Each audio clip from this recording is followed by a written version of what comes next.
everybody, Trevor here, and it's time for another top 10 video. You know what I should have done a long time ago? A top 10 American characters in Thomas and Friends. The reason I regret not doing this earlier is because, like other countries in the world, the USA also has exclusive holidays including the 4th of July, Thanksgiving, and more recently, Labor Day. Even though I'm proud to be an American citizen, but I don't always agree with the US government in terms of their hypocrisy towards touchy subjects like racism, as well as their overuse of unnecessary censorship here and there. But that's not important right now. What's more important right now is that I'm going to fulfill this user's request on my picks for the American Thomas characters. For this list, I'm only going to include those that appeared in the TV series, so that means no Stanley from the Railway series since he got replaced by Smudger in the actual show. I also won't be including any recolors of British designs including Natalie from San Francisco Docks, who I think should have been based on an actual American design by the way. And finally, no characters from Shinetime Station nor Thomas and Magic Railroad, since most of you guys don't consider them canon to the original show.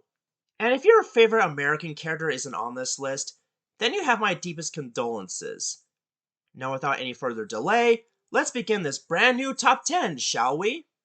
Number 10 is a tie of 3, between Timothy, Marion, and Philip. The main reason these are a three-way tie is because even though I love their personalities, voices, and designs, but my only problem with them is that their voices should have been UK exclusive. I mean, I was honestly expecting Timothy to have a Brooklyn accent in US dub much like Porter, but no, he had to have a Brummie accent in both dubs. No offense to the respective voice actors, it's just that as an American Thomas fan myself, I like to stay true to each character's country of origin, especially if it's Thomas the Tank Engine and the rest of the Steam team, who are originally from the United Kingdom, except Nia from Kenya. Number 9 is Bruno. When it comes to All Engines Go exclusive characters, Bruno is the winner because he's autistic just like me and some of my fans and friends on YouTube. Not to mention that I love American cabooses in general, no matter what color or shape they are. However, All Engines Go was the reason why Bruno is number 9, but that doesn't stop me from putting the little red caboose on this list. If the original show does make a comeback and continue where season 24 left off, then I think Bruno will make a perfect addition to the cast of characters for these reasons alone, and he could be part of Diesel's trains. Number 8 is Porter. In season 17, Porter was one of the new characters along with those from King of the Railway. He came to the Island of Sword to help Salty at Brendam Docks. What I love about Porter is not only his American design and friendly personality, but I love the fact that they gave him a Brooklyn accent in the US dub of the show, which makes perfect sense. Also, did you know that Porter's basis was also redesigned as Thomas the Tank Engine at the David Thomas events in Strasburg, Pennsylvania? Number 7. Sam. Sam is one of the 3 merchandise exclusive characters in the CGI era along with Dustin and Logan. And surprisingly, he made a brief appearance in the Big World Big Adventures movie. I even think that Rob Rackshaw did a perfect job with his voice. However, the reason he's number 7 is because after the Big World Big Adventures movie, he never appeared again afterwards, and so far, he's the biggest American engine in the official canon. Now, if there were a new Thomas character based on the Big Boy, then that would be even more interesting, because after all, I am a big fan of the Big Boy. And no, Sam is a Blue Ridge engine, not a Big Boy, but still, here's hoping we will get a Big Boy character one day. Number 6. Terence. Yes, I do count Terence as an American designed character since he's based on a crawler tractor built by Caterpillar Inc. Anyways, I like Terence because he's friendly, helpful, and even rescued Thomas and his 2 coaches by pulling them out of the snowbound. Thomas thought he looked ugly at first because of his Caterpillar tracks, but after his rescue, he learned that you should never judge a book by its cover. That's one reason why Terence is number 6. The second reason is that he finally returned in full CGI in season 21. And I thought Tom Sturgeon did a good job voicing him, though it should have been UK exclusive as well in my opinion. And as for his CGI design, well, while I do miss his Widow's Peak in the Marvel era, But I think this new one with eyebrows looks good too because it makes me think of his later design in the more modern Railway series books by Christopher Audrey. Number 5. Rosie. Introduced in Season 10, Rosie was a lavender engine with red wheels and light gray tank panels who seemed to have a crush on Thomas and wanted to be just like him, much to Thomas's annoyance.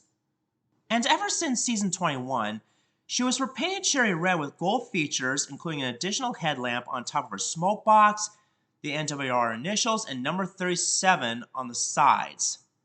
Which is a fine change in my opinion, but I still would have preferred her original livery since pink is for girls and blue is for boys technically. Anyways, as I said a few times before, I like Rosie because she's like the Amy Rose of Thomas and Friends, and sometimes I like to ship her with Thomas. Another interesting fact about Rosie is that her basis originally came from America and was brought over to many countries during World War II, including the United Kingdom, and they worked alongside the E2s, which were Thomas's bases. And to be honest, I like her original US voice from the Sharon Miller era better because, like I said, I like to stay true to a character's country of origin. No offense to Trissa Gallagher or Nicola Stapleton, I think they're pretty decent too. Number 4. Ruth. Remember Ruth from Big World Big Adventures? Well, when it comes to American human characters in the franchise, she would be my most favorite one so far because I thought her adventures were quite creative. For example, her walking bridge, which was used to replace the rickety old bridge from Season 6. Sure, it's gimmicky, but like I said, at least she was being creative. Another example of a cool invention was Cleo the road engine, who only appeared in 2 episodes unfortunately. And that's another thing. I miss Ruth and Cleo already because I thought they were pretty cool and interesting characters in the first place. But sadly, we never get to see them again after Season 24, and were replaced by Carly and Sandy in the reboot, which is such a waste if you ask me. Number 3. Bo. Bo is an American 440 standard tenor engine who works in the mines near the Grand Canyon. In Big World Big Adventures the movie, he helped Thomas, Ace, and the coffee trucks back onto the rails with the help from cowboys and cowgirls with horses and rope. What I like about Bo is his design and mustache, and I thought Carrie Shayla did a perfect job with his voice, but unfortunately, he only appeared in the movie and was never seen again aside from 1 or 2 promotional videos on YouTube. Thankfully, Bachmann is currently making his HO scale model, which I can't wait to buy. And here's also hoping one day he'll be made into Wind Railway form, which for some reason hasn't happened yet. Number 2. Big Mickey. I've already talked about this character in my top 5 cranes video, and I'll try to keep it brief here. Big Mickey was originally a character from Tugs, which was the short-lived sister series of Thomas and Friends. After that show was cancelled, his model was recycled as one of the cranes working at the harbor and has cameoed many times since then. Until Season 21, the people at Mattel decided to make Big Mickey into a Thomas character with an additional face and voice actor. And while Rob Rackstraw does a good job with his voice, but like some of the others on this list, it should have been UK exclusive because Big Mickey was based on a hammerhead crane in America. Still, I'm glad Big Mickey came back in full CGI, and thankfully, they didn't change his name like they did in Salty's Lighthouse where he was known as Big Basil. Now, before I get to my number 1 pick, here are some honorable mentions.